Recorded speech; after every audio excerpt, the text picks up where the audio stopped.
Do you ever sit and wonder, where did all the DJs come from? Well, today, we're going to try to find the answer. What the f do DJs actually do? Because I don't think they're remixing the song on the spot. I think they make it ahead of time. So what dials are they pressing? What are the buttons doing? The music industry is a shifting landscape, moving faster than ever before. And one of the biggest changes we've seen of late is the introduction of the laptop DJ. This is the idea of someone who is running a project completely on their own from home on their laptop. From the creation of the music, to the preparation of the sets, to the marketing and branding, everything can be done while laying in bed watching TV. This, I believe, is a product of three things. 1, access to professional sounds. 2, the desire to be somebody. And 3, profitability of touring DJs.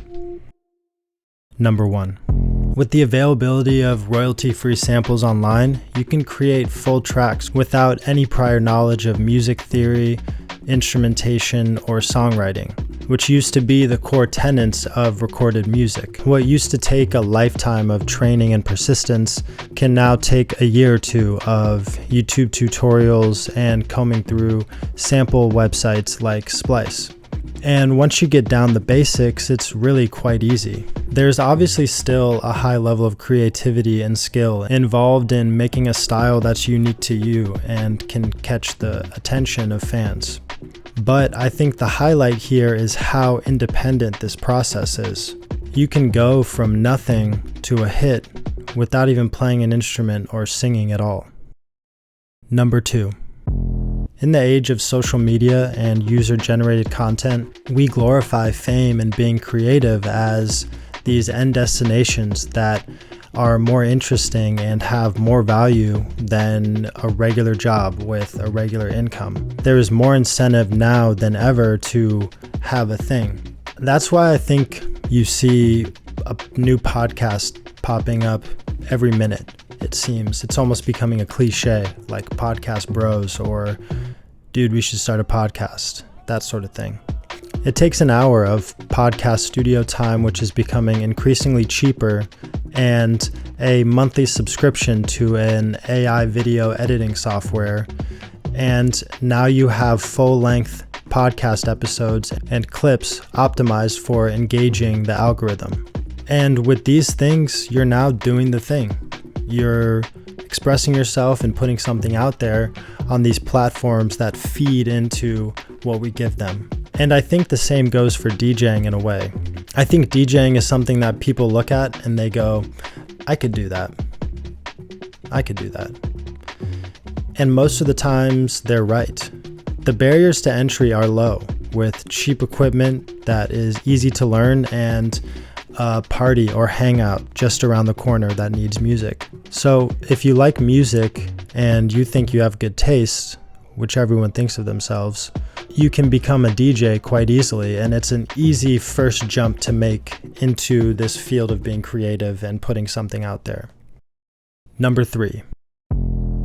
DJs used to be in the background, filling a party with the hits of the day or filling a club with house beats that 20-year-olds can take their drugs to.